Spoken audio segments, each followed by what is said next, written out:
Por el Grupo Parlamentario Vox tiene la palabra el señor Abascal Conde por un tiempo de 15 minutos, cuando quiera.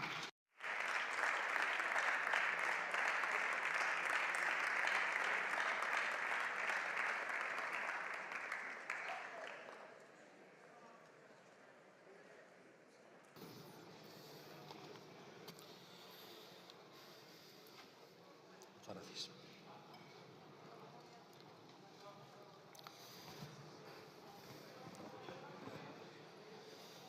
En nuestra memoria, las 122 personas fallecidas, las 5 personas desaparecidas y las miles de familias destrozadas.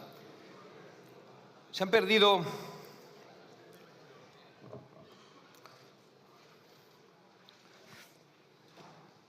muchas personas, lo han perdido todo.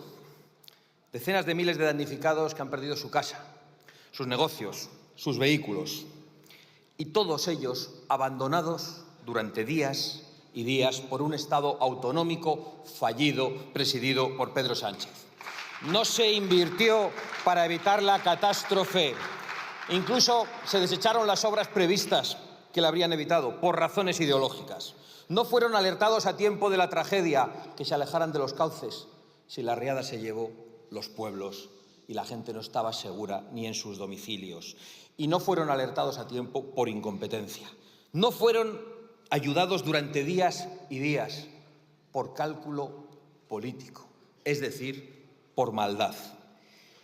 Pero aparece aquí el presidente del Gobierno en la tribuna, que él cree que lo aguanta todo, y vuelve a inundarnos esta vez con un torrente de datos para eludir sus responsabilidades, que no tienen nada que ver con la Valencia real, no tiene nada que ver con lo que pasó esos días, no tiene nada que ver con lo que han contado las personas que padecieron esa tragedia. Hemos escuchado a algunas personas conocidas que vivían en Paiporta relatarlo con precisión.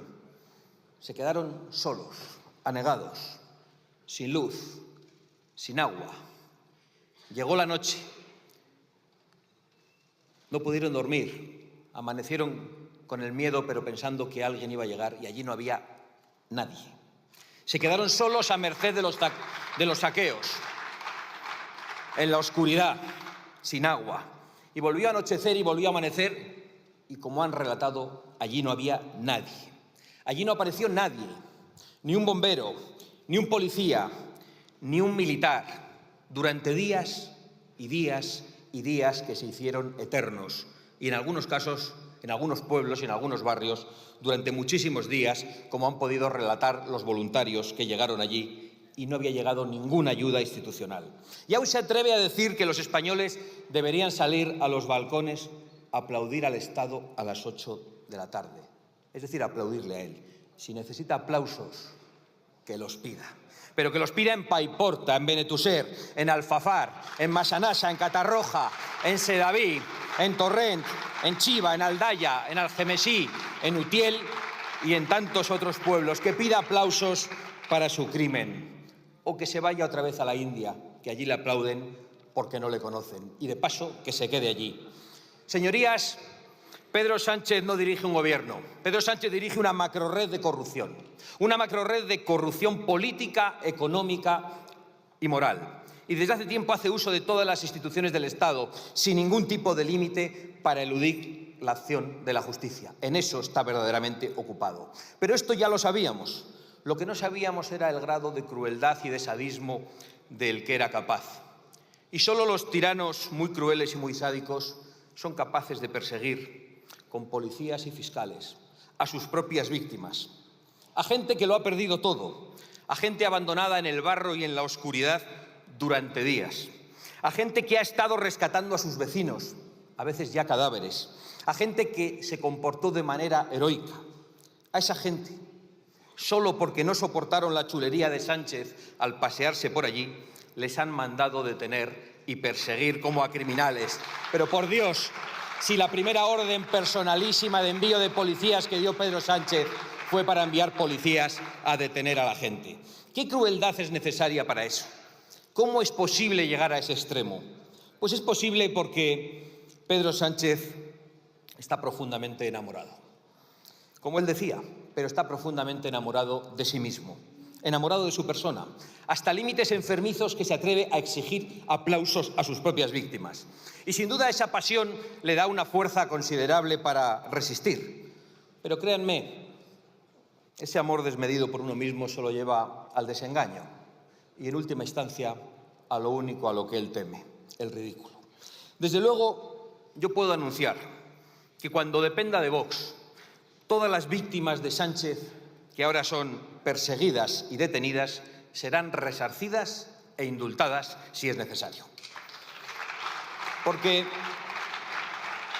más allá del gobierno y más allá del Estado, incluso por encima de él, está España y están los españoles.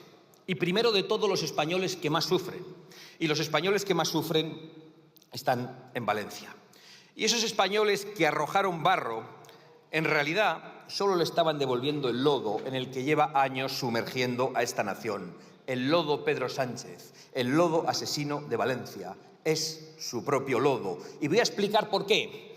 Primero, porque este hombre, locamente enamorado de su propia persona, corrompió este Parlamento y al propio gobierno para hacerse investir presidente a cualquier precio. Y al hacerlo debilitó al Estado español.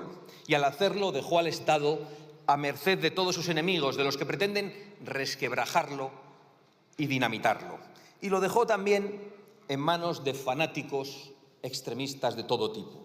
Los fanáticos del género, que han puesto en la calle a 1000 violadores, los fanáticos de la inmigración masiva, que han destruido nuestra seguridad, nuestra identidad en nuestros servicios públicos, los fanáticos de los impuestos abusivos y confiscatorios, que han destruido las clases medias y han acabado con miles y miles de pequeñas y medianas empresas y de autónomos, y los fanáticos de la memoria histórica, que han acabado con la libertad y con la verdad y que han desenterrado muertos para desenterrar odios. Y, por supuesto, con los que hoy nos ocupan, los fanáticos del clima, que además de arruinar nuestra industria y nuestro campo, además de impedir nuestra soberanía energética, han acabado asesinando a centenares de compatriotas, porque se negaron a la limpieza de los cauces permanentemente impidiéndoselo a los ayuntamientos, porque comenzaron el derribo de pequeños azudes, porque según ellos los ríos tienen que correr libremente, sin obstáculo, desde su nacimiento hasta el mar. Y luego los ríos pasan por encima de las personas y pasa lo que pasa. Y porque se negaron a la construcción de infraestructuras hidráulicas e hídricas previstas y presupuestadas en la zona que ellos echaron atrás y que podían haber impedido esta tragedia. Y solo por eso deberían estar sentados en el banquillo de los acusados. Pero Pedro Sánchez fue incluso más allá.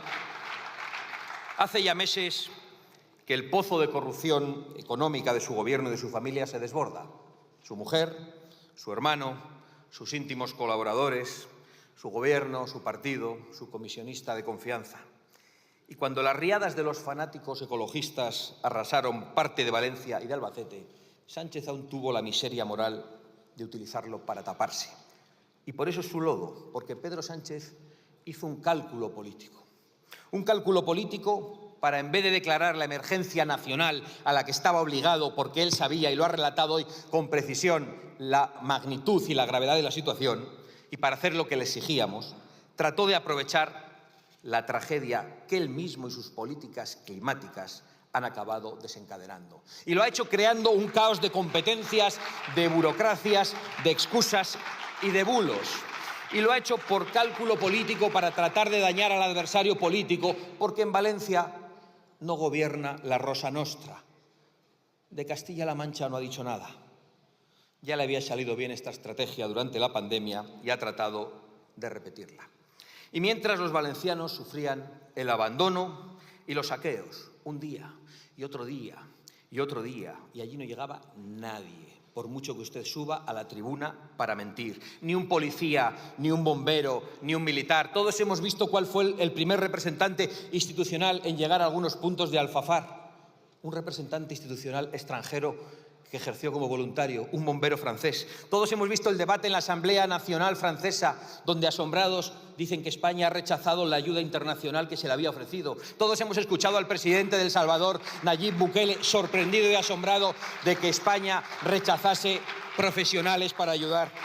Negó la ayuda militar inmediata por puro cálculo político. Rechazó la ayuda internacional y criminalizó a los voluntarios diciendo que entorpecían, que ya no eran necesarios cuando en algunos sitios aún no había llegado nadie. Y para criminalizarlos utilizó a las ONGs subvencionadas que fueron a sacarse la foto y que le hicieron el caldo gordo.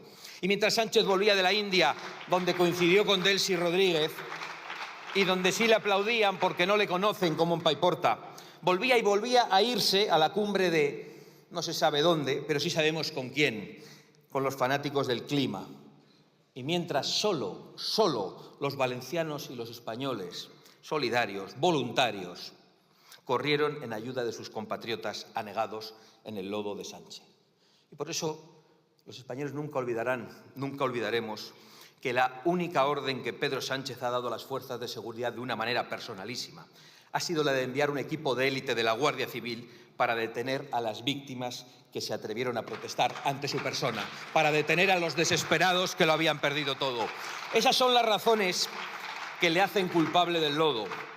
Pactar con todos los extremismos que han desencadenado la tragedia y promover usted mismo esos extremismos. Y utilizar la tragedia para tapar la cloaca de corruptelas. Dinero y asistencia de empleados públicos para su señora, dinero y puestos públicos para su hermano, sin ir a trabajar, dinero para sus ministros y algo de dinero, supongo, si queda, para el partido. Señorías, Pedro Sánchez, en su búnker, cree que solo es necesario resistir. Nos lo dijo ayer en el acto ujetista del bipartidismo. 3 años y los que quedan, porque el autócrata cree que puede perpetuarse como sus aliados internacionales y como sus admirados bolivarianos. Señor Feijóo, el señor Sánchez es el responsable último de esta tragedia. Y ustedes de momento son responsables de que Pedro Sánchez siga sentado en el banco azul, porque durante estos años se han negado a hacer una oposición de verdad. Porque han pactado con él y con esos pactos le han fortalecido y han facilitado el asalto a las instituciones judiciales y constitucionales que ahora utilizará para resistir y para eludir la cárcel. Porque han pactado todo con el PSOE, el Tribunal Constitucional, el Consejo General del Poder Judicial, el Tribunal de Cuentas, las comisiones del Congreso y del Senado, el reparto de menas y de inseguridad en las comunidades autónomas y el Gobierno de Europa, y ahora se hacen cruces de haber traído también ustedes la catástrofe Teresa Rivera. No nos hicieron caso cuando les dijimos que había que contar en Europa y en el mundo la realidad de la corrupción de Sánchez y de su gobierno. Al revés, se dedicaron a la tarea inútil de hacer desaparecer a Vox, de arrinconarnos por todos los medios y con todos sus medios. Déjenlo ya. Yo les hago un enésimo llamamiento y lo hago por responsabilidad, no por candidez ni por demasiada esperanza. Rompan todos los pactos que mantienen con el Partido Socialista en España y en Europa. Comiencen una oposición a la altura del desafío que padecemos y nosotros les daremos la bienvenida. Porque el caso es, señor Feijóo, que mientras usted se pasea por los mítines de la UGT al son de la Internacional, España sigue sufriendo las consecuencias del tórrido romance de Pedro Sánchez consigo mismo. Porque ese es el verdadero problema de España. El presidente del Gobierno está en un búnker de corrupción, mirándose al espejo para ver cómo elude la cárcel para él y para los suyos. Y mientras él se mira al espejo y manda quitar y poner policías, jueces y fiscales, los españoles tienen inseguridad en los barrios. Los jóvenes carecen de vivienda, las mujeres están en peligro, los contribuyentes son saqueados por unos impuestos no solo abusivos, sino confiscatorios. La industria y el campo se empobrece cada día y los servicios públicos se degradan sin remedio. En definitiva, España soporta toneladas de lodo, el lodo criminal de Sánchez y de su gobierno. Nunca lo vamos a olvidar.